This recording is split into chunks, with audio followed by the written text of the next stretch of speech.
Good morning, everybody. Bitcoin Brandon here with early morning crypto talk. We'll be getting started very soon.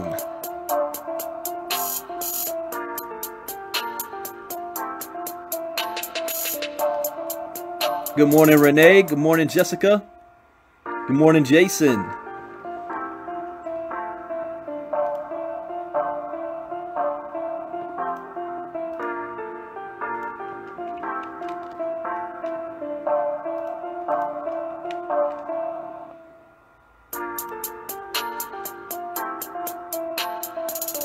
Good morning, Shane.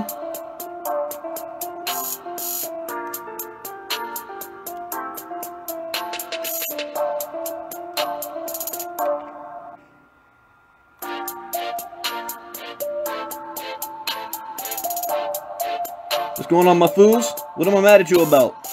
Did I miss something? Nah, I ain't mad at you, bro. What's going on, Anthony?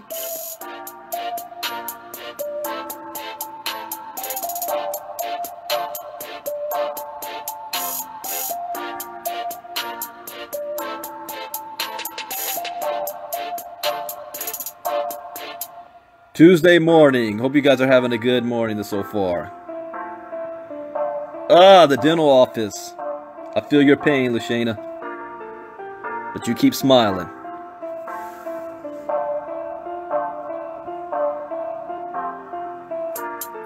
Happy Tuesday to you, Benita. Good morning, Cassandra.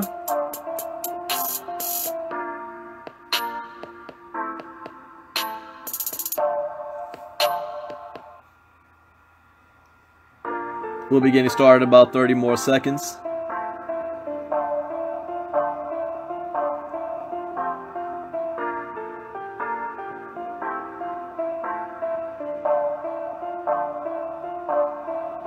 And before I begin, I always got to state, as a disclaimer, I am not a licensed financial advisor to be giving financial advice. I read the news, I share my opinion, I give suggestions, and it's up to you to take that and do with it as you please. To be successful in this space, number 1, crypto education. Number 2, only invest with money you can afford to lose. Number 3, ROI, get your return on investment back ASAP. And number 4, have a game plan, stick to it, and remain focused where you want to be in the next 3 months, 6 months, 9 months. Do not get distracted.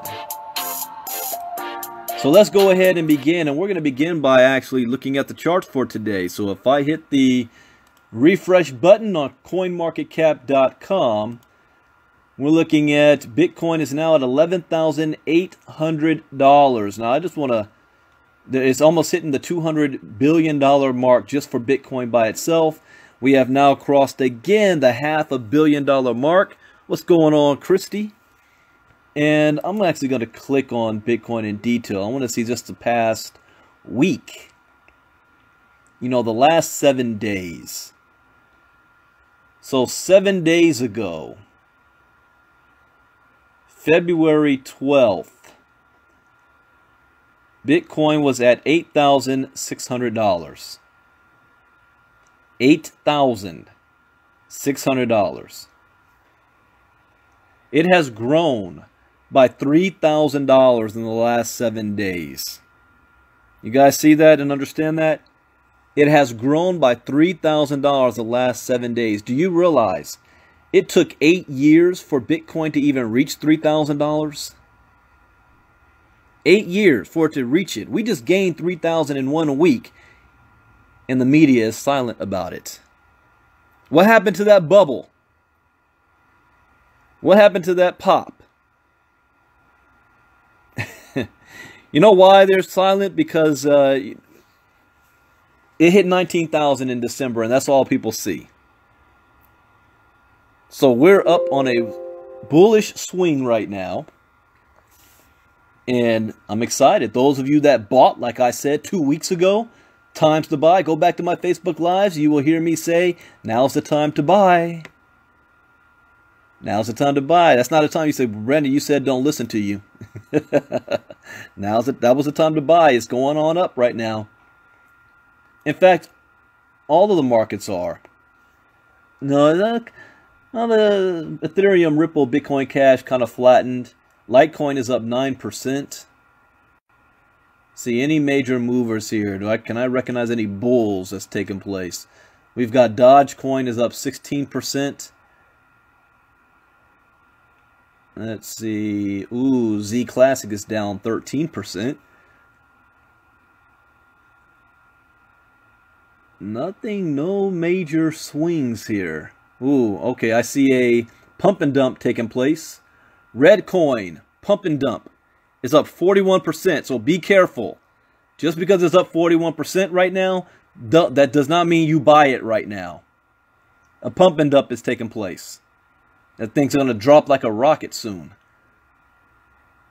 Let's see, any other pump and dump? So that's the only pump and dump I see so far for the last 24 hours is Redcoin. So you've been warned. You got to know how to read the charts. Education will show you that. Now, let's talk about, before I go into Puerto Rico, we're going to talk about not that one. Market update, bullish sentiment returns to crypto market. Let me put that link in the chat box here.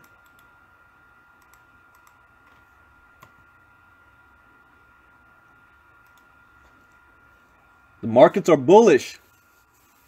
Cryptocurrency markets have been accumulating gains again after the significant dips in value during the first 2 months of 2018. BTC USD prices are holding steady above the $11,450 price range after bouncing off the $5,900 bottom not too long ago. Digital asset enthusiasts speculate the market is starting to show strong bullish sentiment once again. The steady uptrend is back to higher price regions. Over the past 20 days, BTC USD markets have been on a tear once again, as markets are up well over 80% since touching its price bottom. Up 80%. Crypto proponents, speculators, and traders believe digital asset markets will continue to rise to even higher price levels than before. BTC trade volume is fairly decent, with roughly $8.9 billion swapped over the past 24 hours. Exchanges trading the most BTC volume today include Bitfinex, OKEX, Binance, Upbit, and BitHum. Currently, the Japanese yen is dominating currency volumes by 47%. This is followed by the USD, 24%, Tether, 15%, the Korean won, 5.5%, and the euro, 4.6%. Presently, BTC USD market averages, let me stop there because someone asked me that before. Brandon, you're always saying these three-letter words. We have no idea what that means. Okay, so here's a little bit of education for you. BTC means Bitcoin. USD means US dollar.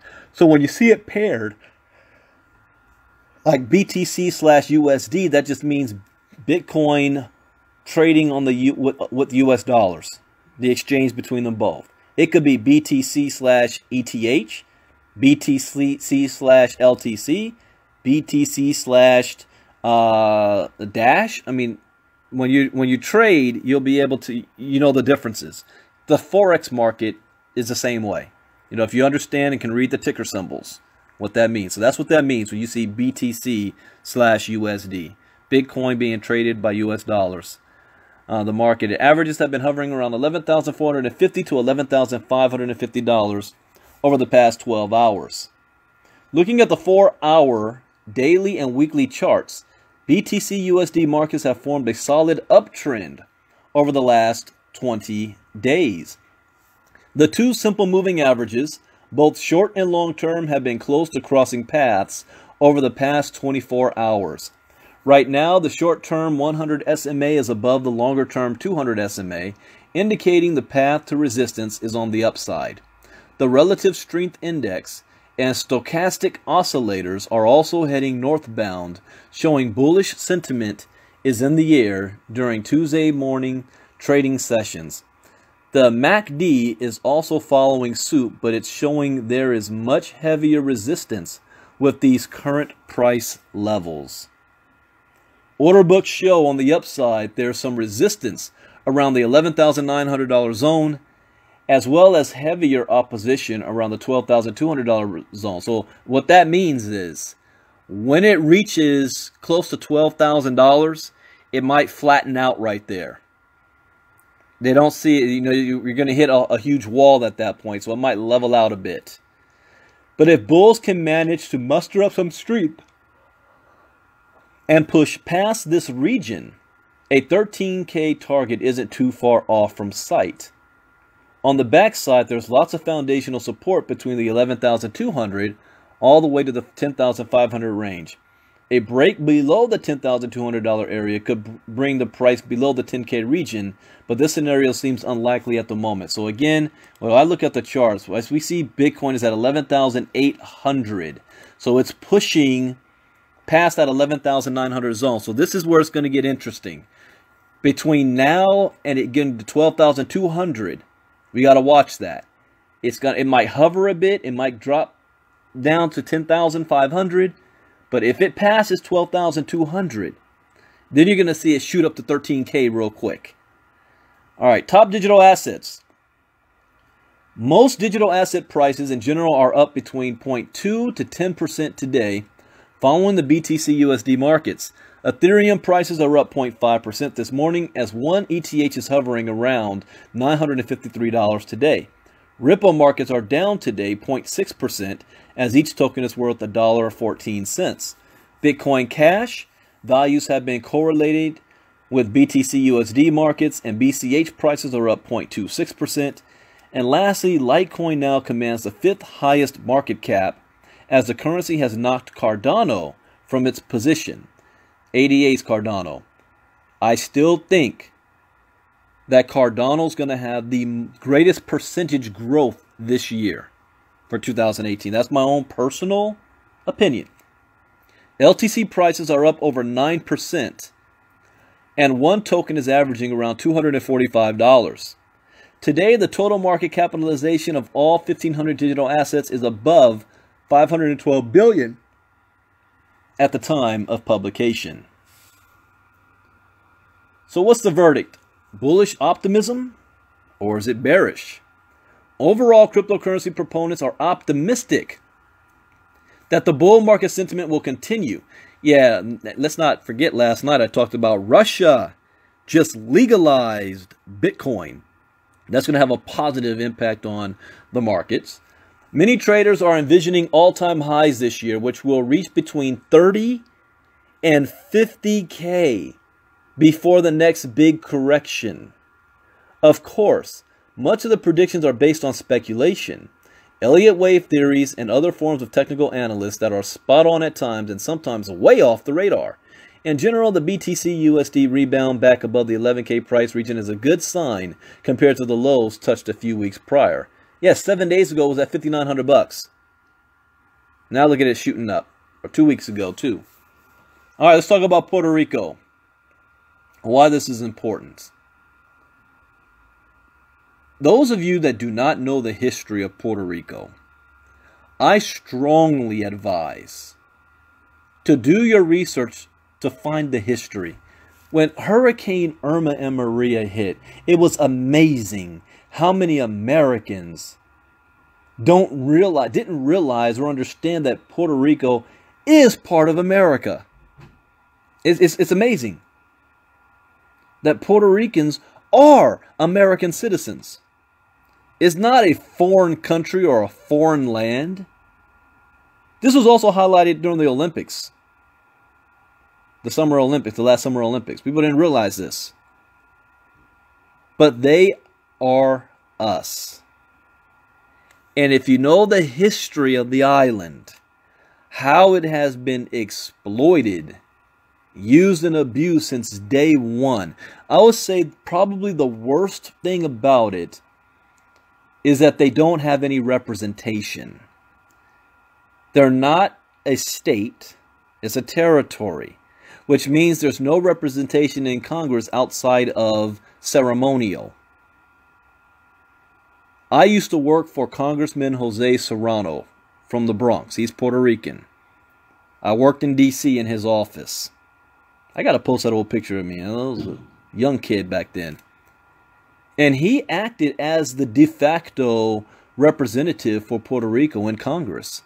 But there's no vote. And you guys know how politicians are. If you don't have any benefit to them, they're not going to, you know, give you anything or back you up or represent you. It's all about the votes. It's all about the campaign contributions.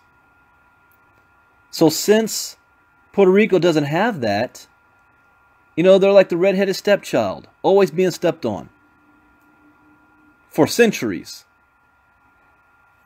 So I don't need to rehash Hurricane Irma and Hurricane Maria. The simple fact that when you look at a satellite image of Puerto Rico right now at nighttime, and you see it looks like freaking North Korea, we all should feel ashamed about that. Let Hawaii lose power. How long do you think before all the islands are back up and running in full power? If a major, we don't have hurricanes in the Pacific, we call them cyclones. A major cyclone hits Hawaii, knocks out the entire infrastructure of power. How long do you think it will be before internet, power, water, basic necessities and stuff is back up and running? I don't know, a week, if that. A week. Yet, we're now going on September, October, November, December, January, almost 6 months. And still more than 50% of the island of Puerto Rico does not have consistent 24-hour power or consistent internet access. That's freaking crazy. This is not Haiti. Oh, I forgot. Haiti actually, when their power went down, oh, they were back up, and America helped make that happen. How was that possible? Yet our own territory, our own people, for some reason, we can't get the system up and running. That makes no freaking sense. But anyways, let's not get political. Oh, while I'm speaking, a new article just popped up. What does Robert Mueller have to do with Bitcoin? Robert Mueller says Russians may have used cryptocurrency exchanges to interfere with U.S. elections. What? Should I do that this morning or save it for tonight? Let me finish about Puerto Rico. I think I'm going to do that this morning after this one, because that's got my curiosity. So here's this article. Since Hurricane Maria has happened, here's another what also happened in Puerto Rico. There was a mass exodus of Puerto Ricans leaving the island and coming back to the States, mainly Florida. A mass exodus, which leaves room for opportunity in Puerto Rico for land, property. All right, so what's going on over there? Let me put this link in the chat box.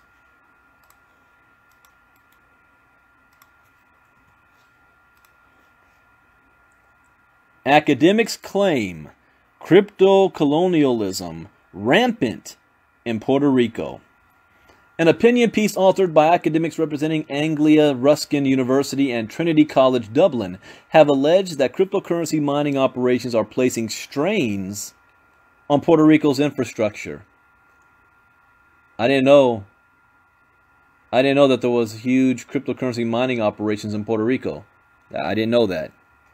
The article argues that Puerto Rico has not fully recovered from the damage reaped by Hurricane Maria and that the island is ill-equipped to cope with the wave of crypto-colonialism that has recently beset the island. An article has claimed that migrating cryptocurrency miners are placing strains on Puerto Rico's recovering infrastructure. The opinion piece is authored by lecturer in accounting and finance at Anglia Ruskin University in the UK, Larissa Yarovaya, and professor of international finance and commodities at Trinity College, Dublin, Brian Lucy. The article states that the devastation wrought by Hurricane Maria in 2017 has left Puerto Rico desperately in need of investment to rebuild the island's infrastructure. What the hell's going on? When Texas got hit, When Florida got hit, we took care of it. It's America. Why? Why is the island in desperate need of investment to rebuild the island's infrastructure? I'm not going to speculate there. I'm just going to ask the question. You guys can come up with the why you think that answer is. I know why. I know why it's not taking place. But that's for a different discussion. So they're desperately in need of investment to rebuild the island's infrastructure and compounded severe pre-existing financial difficulties. That's something else, man. It doesn't matter what the pre-existing financial difficulties were. A natural disaster happened to American citizens. That's the only thing that matters. Says it is said financial difficulties, the authors argue, that has led to local authorities cautiously welcoming the arrival of cryptocurrency entrepreneurs on the island. The authors conclude that Puerto Rico's resources and infrastructure post-Hurricane Maria are too stretched to support cryptocurrency mining on the island, pointing to recent power outages that left as many as 175,000 businesses and households without power for many hours, on top of the 400,000 Puerto Ricans who have remained without power for nearly 5 months since the hurricane. 5 months? Our Army Corps of Engineers can go in there and rebuild the entire infrastructure in a matter of days if they wanted to. Look back, I can't remember this documentary, but 1992, the original Iraq War, the United States military basically built a mini city in the desert with one of the largest airports in the world that you're not going to see on a map or named. In a matter of days. Had enough electric power that was bigger than the island, or than Rhode Island and part of Manhattan. Where there's a will, I'll say it right there because that's the point. Where there is a will, there is a way. We could have the entire island of Puerto Rico up and running by the end of the week if we wanted to.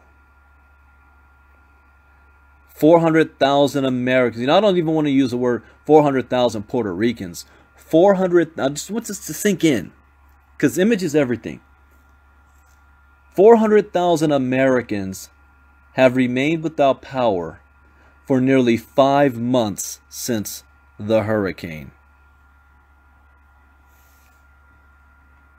The article argues that the cryptocurrency entrepreneurs are seeking to invest in projects that will augment their own wealth rather than the wealth of local citizens. That's probably true. The authors point to the wealthy crypto expats, and I know this because I know people who've let me know that they're moving to Puerto Rico because they see Puerto Rico as a safe haven on the crypto space, and Puerto Rico's not going to turn away that money. The authors point to the wealthy crypto expats want to use the blockchain system for decentralized elections and citizenship ID, expressing doubt that the locals who are fighting poverty will be enthused by these ideas. Said initiatives are described as resembling disaster capitalism, the opportunistic exploitation of state wounded by disaster in order to realize a political project. I don't even want to look at on that part as political. I see it more as, yeah, there is exploitation taking place, but I don't see it in the way that they're looking at it. As far as, you know, the expats are going there to try to exploit the grid. I think it's more of they want to use it as a safe haven, like a tax shelter, but not for taxes, more so for regulation. And that with their newfound crypto wealth, they're going to be able to build and buy up land that's been either deserted, that's uninhabited, that's on the cheap because people don't want to buy and move to Puerto Rico because the infrastructure's not set. But if you've got a lot of money, you know, you can do a whole lot over there and buying it while it's cheap. It's got like buying the dip.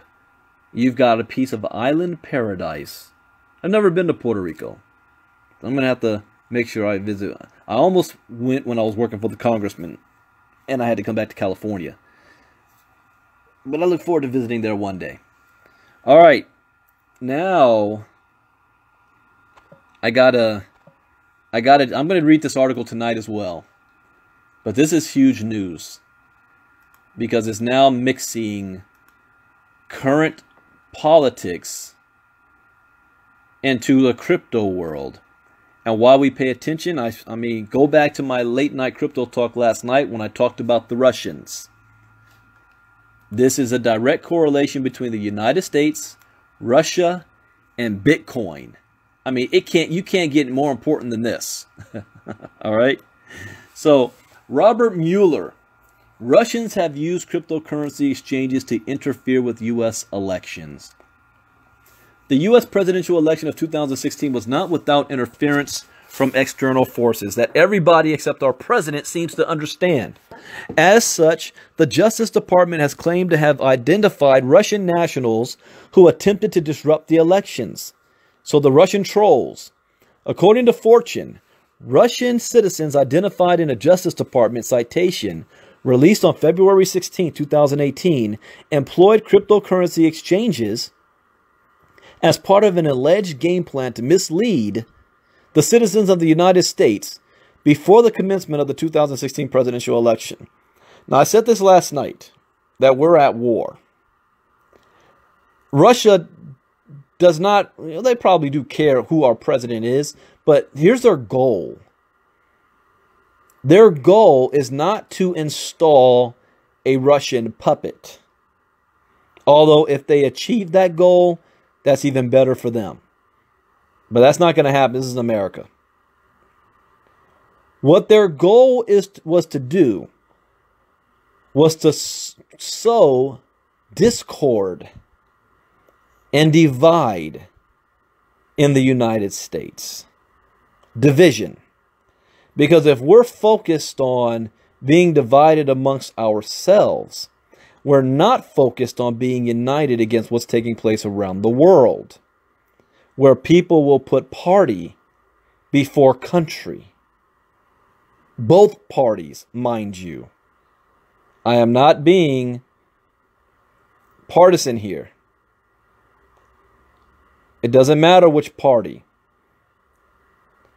Russia's entire goal is to disrupt.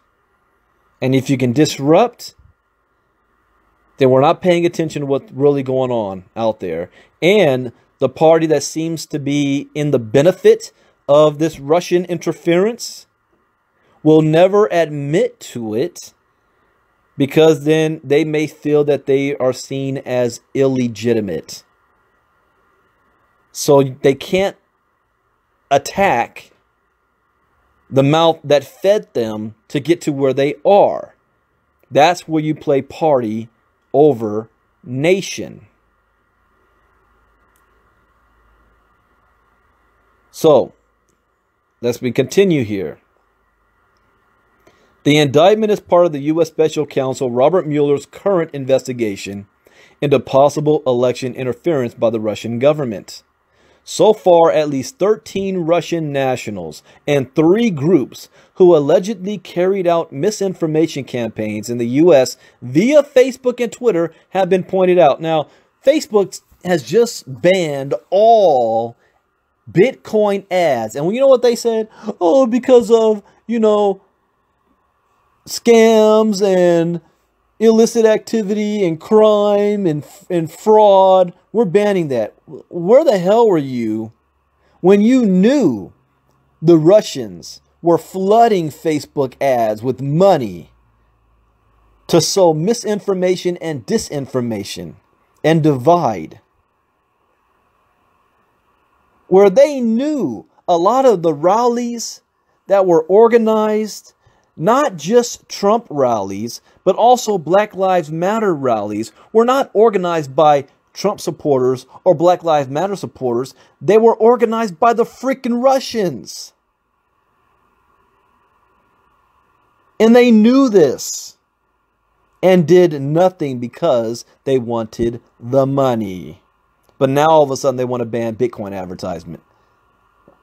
I already did an article on Facebook Live on that, so I don't need to go down that road again. So here's what's going on. The Russian nationals conspired with other agents and allegedly stole social security numbers, home addresses, and additional vital information from U.S. citizens. They then went on to use these details to create fake PayPal accounts and spurious accounts on cryptocurrency exchanges. Mueller's investigation concluded. You know what? I just had a sad thought on this. I can now see the government using this information as another means to attack Bitcoin. And say, see, we told you Bitcoin is being used for fraud. Bitcoin is being used for illicit activities. The Russians were using it against us. That's why they legalized it. I could see them using that tactic as a means to diminish Bitcoin. The indictment also declared that the mischievous groups purchased bogus U.S. driver's license numbers and other identification records that enabled them to maintain their accounts at PayPal and elsewhere, including online cryptocurrency exchanges. The indictment failed to state what the Russian citizens used their digital currency accounts for, but it hinted that the fake bank and PayPal accounts were used to purchase advertisements on Facebook that aided the promotion of their U.S. public misinformation campaigns. I'm not seeing a link yet to crypto yet. I'm hearing PayPal. All right, let me keep going here. Okay, illegal crypto use. Criminals and cyberpunks have often used the power of anonymity inherent in many cryptocurrencies, as well as their decentralized nature, to perpetrate crime. Further, it has been proven that half of all Bitcoin transactions and at least 24% of its users may be associated with crime. Wait a minute, hold up. I don't agree with that, because I've seen different numbers. Who's the author of this article? Agwu Osaimizu Emmanuel. Let me reread what he says there, because I don't agree with that. It has been proven that half of all Bitcoin transactions and at least 24% of its users may be associated with crime. What the hell? Where do you get that from? That's not true. See, guys, this is always important. Question what you read. That's not true. Half of all Bitcoin transactions is associated with crime. False. In December 2017, for instance, the United States arrested a female cryptocurrency user, Zubia Shanaz, for trying to fund terrorist organizations using fiat and digital currency. In a much larger and more international event, the U.S. Treasury's Financial Crimes Enforcement Network doled out a fine of $110 million that was doled out against a Russia-based cryptocurrency exchange, BTCE. It was alleged that the exchange facilitated transactions involving ransomware, computers hacking, identity theft, tax fraud schemes, public corruption, and drug trafficking. The saga led to the collapse of the exchange. However, some crypto enthusiasts believe that BTCE has been resurrected as a new exchange known as WEX. Alright, interesting article. I don't agree with this end part. Not because of my own personal, but because I've read countless articles on Facebook Lives saying the complete opposite. Saying that less than 5% of Bitcoin transactions has to deal with crime. This clown says half of all Bitcoin transactions. So if that were the case, that means that all of you that's listening to me right now, that's involved in Bitcoin, at least 50% of you is using Bitcoin for illegal activity. That ain't true. Now I know, oh, Brandon, you can't use it. That's a small market test. Look around. That's not true. All right, anyways, I'm going to read the same article tonight because I'm sure it's only 10 a.m. my time. By tonight, there's going to be more articles on this because the other one's picking up. Because this one came from BTC Manager, so I'm sure news Coin.bitcoin.com or Cointelegraph is also going to pop up an article about this. Robert Mueller, Russians may have used cryptocurrency exchanges. Hell yeah, this is going to be news. It might even hit mainstream news if it hasn't already. But this is according to Fortune. Russian citizens identified. Yeah, that's a different link. So I'm going to wait and see what other articles pop up. But this guy putting his own opinion at the end, that's incorrect. And he needs to do a redaction on that. Anyways, I hope you guys learned something new. Every day is a day to learn something new. We never stop learning in crypto. As the days go by, we're getting closer and closer to the launch of Cryptogenics, where we will hold your hand so you know all the basics you need to know about crypto to get yourself started. How to make money in this space as well. We're getting closer. It's getting exciting. Some of the people that we have already on board, it is crazy. In my 19-year career, I have never had a leadership team in place as we do right now. Never. It's like taking 4 or 5 companies, their top leaders, and then putting them all in one company together. That's kind of what's happened and what's taken place. So real excited about that. The worldwide growth as well. This is not something you're going to be able to hide from. Whether you like it or not, you're going to hear about it. And I already know there will be people out there skeptical. There will be people out there running their mouths about what they think we're doing. Because they're already doing it now. We're not even in pre-launch yet. But word is getting out worldwide. We're going to be taking over Australia, India, Germany, Sweden, Canada, America, South America.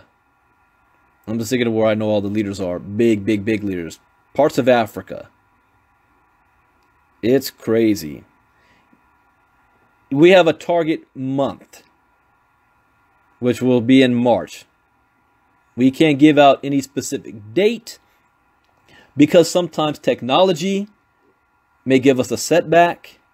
And the moment we give a date, and for whatever reason, either because of the compliance attorneys or the programmers say, I need a little bit more time, and we don't launch that date, then you're going to have 1,000,001 people going out there saying, they said they were going to launch and they didn't, something's wrong.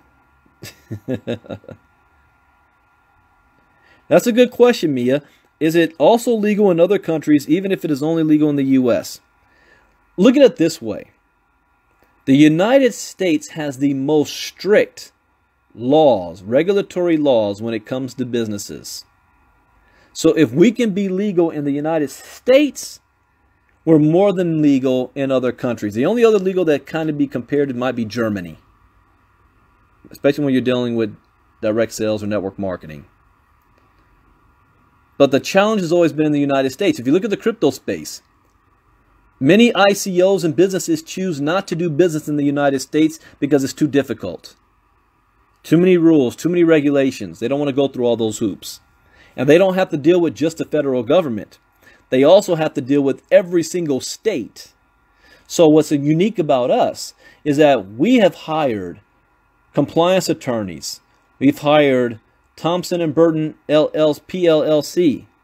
That's Kevin Thompson's firm, to help guide us so that we remain compliant with all current and future SEC rules and regulations in the United States. And that's an ongoing thing because the laws can change at any given time. So we have to keep them on retainer so they can guide us through this. But the greatest thing about it is that you'll be able to go to sleep at night, wake up tomorrow morning knowing that the company and your money is still there. So as we get closer and closer, more details will be revealed. This Saturday, I will be interviewing one of the co-owners of the company, Stephen McAuliffe. It's going to be at 3 p.m. Eastern, because that's like 9 p.m. UK time. Is that right? 4, 5, 6, 7, 8.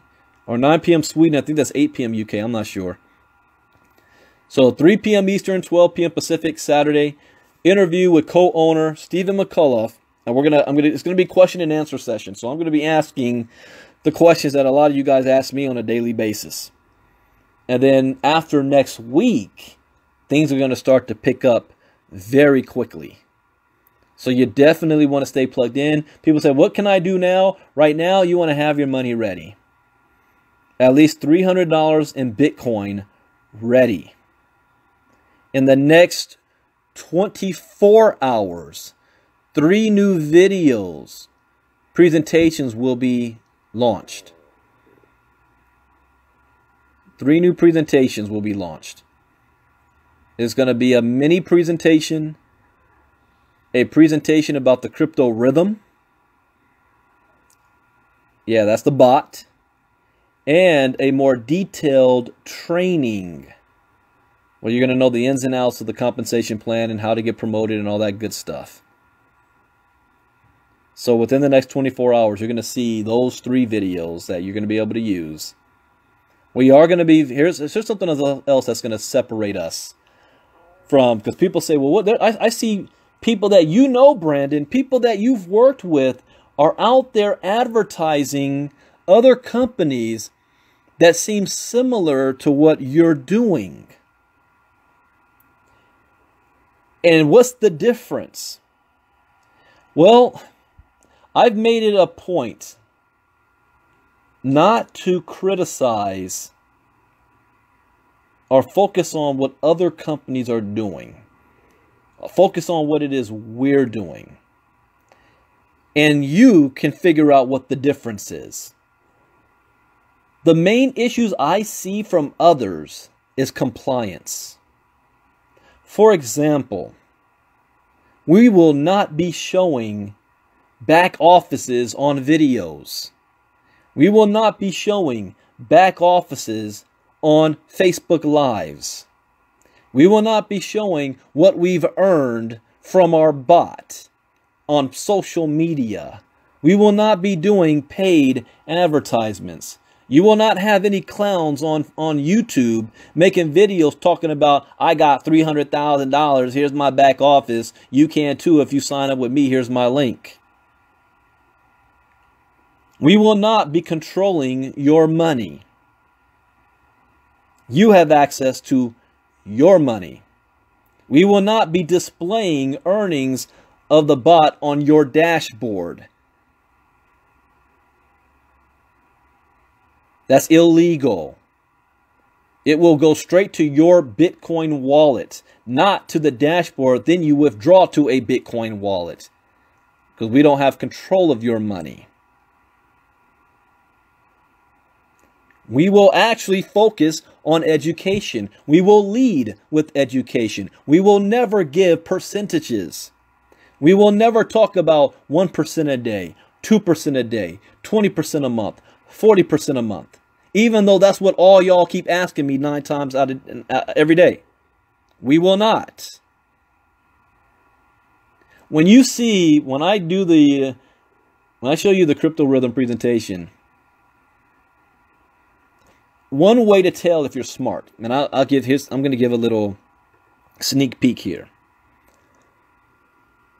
Because there's another thing we will not be doing. We will not be paying commissions based on what people put into the crypto rhythm, the bot. That's illegal. So it doesn't matter if somebody wants to trade with $10,000 or $100,000 or $500,000. There's no limit. You're not going to get paid because you brought somebody on board who put in $500,000. That's illegal. We won't be doing that. But there is a 12% fee on what you're trading with per month. And you have to ask yourself this question. If they are charging 12%, what is it actually making? Because if it wasn't making any money, then how can we charge 12%? So you use your own common sense on that. So I really want that to sink in. If we're charging 12% a month, obviously, it's got to be doing something to justify the ability to charge 12%. All right? We can say how much we're charging. We can't say how much you're going to make. Even though we have reports and we know what you might do, we're not going to say it because that's enticement. That leads you down the wrong path. That's why these other companies got in trouble. And if you're looking at anybody else that's doing anything so-called similar to what we're doing, ask yourself the questions of what I just said. Are they showing a dashboard? Are they talking percentages? Are they showing a back office? Who controls the money? Even this one. I saw this one. You control your own money. It's going to be traded on your own account. And take a look at this dashboard and look at it. It's showing you this and that. Illegal. It's illegal. Might not get called on it early. But eventually you will. So our approach, because we're going to be developing a culture for our company, we're going to keep things close to the chest. We're not going to allow random people out there advertising stuff the wrong way. We've got a AI bot that's sniffing out anything time cryptogenics is mentioned on social media. We want to be compliant. It's not good enough that we just put on our policies and procedures, you're not allowed to advertise and say and guarantee anything. That's not enough, because people that go out and do it anyway, the SEC says, yeah, we know you've got it down there, but you didn't enforce this policy. You've got people representing you and they're advertising on Craigslist and doing all this other crap. We will be providing marketing materials that's certified from our lawyers that you can use. So we want to protect the company. Someone even told, well, Brandon, why would somebody sign up with you? You don't want to get percentages. Don't sign up. We don't need you. I'm sorry. The health of the company outweighs your need to know what percentage it's going to make this month. Get in and find out. Never invest money you can afford to lose anyway. Because you're going to have ups, you're going to have downs. Sometimes it may do great, sometimes it may not do great. But there are no guarantees. We will never guarantee. And I want to know, anytime you hear somebody representing cryptogenics that's out there making any guarantees and talking percentages, I want to know about it. Because we will not stand for that. We're building a legacy company to be here long term. We're not interested in how much money can we make by the end of the year, like a lot of these companies are doing. Because they're going to make so, they figure we may make $60 million by the end of the year. We're good to go. So we'll do some shortcuts. That's not what we're interested in. We're interested in the little guy. The person who has no knowledge of what Bitcoin is. The person who has no knowledge of what crypto is and how to benefit from it. They may not have $10,000 or $50,000 to invest. The first thing they want to know is, how do I get started? Everybody has a day one. And it can be overwhelming. I heard once one person say, Brandon, why are you doing education? Why are you going to charge people for that when they can get it for free just by going to YouTube and Google? Really? Go to YouTube and Google and type in Bitcoin and you have 1,000,001 hits that pop up. You don't know where to get started. Your brain is overwhelmed and a confused mind does nothing. And even if you do, you don't know what source to trust. I just read you an article, a news article, and this dude is wrong. And the reason I know he's wrong is because I've done my own research. And I challenge everything. That's where the education comes in. So the culture of our company is we're talking education. We want you to be educated on this space because education is your armor. It's your sword. It's your Black Panther vibranium. So that even if you get blindsided and hit, you're still protected. All right? That's what it's about. And with that knowledge, you'll be able to do many things. I turned $100 into $600. I'm sorry, $30 into $600 trading myself once I learned how to do it. I took $100 and flipped it into, I'm not telling you how much because this is public. And I don't want nobody saying, well, if Brandon made that amount, I'm guaranteed to make that amount. No, you're not. I put in a lot of work, but I made a lot of money. And I started with $100. So yes, if you want to compare us to other so-called companies doing something similar, then you just look at what it is we're doing and you can do the comparison yourself. Compliance. No guarantees. No dashboard sharing. No back office sharing. We don't hold your money. But the whole point is we want to educate you first. We want to educate you first. And then what you do from that point on is your business. We're just offering a product that can help get you started in the trading space, whether you choose to use it or not. And this is a demand that the entire world wants to know. So within the next 24 hours, you'll be seeing those 3 videos. We have a mini video, crypto rhythm video, and a detailed training video. And I also like to manage expectations. You know, things are subject to change. We're not even in pre-launch yet. So if the lawyers and compliance attorneys say, you can't do that, you need to do this, that's what we're going to do.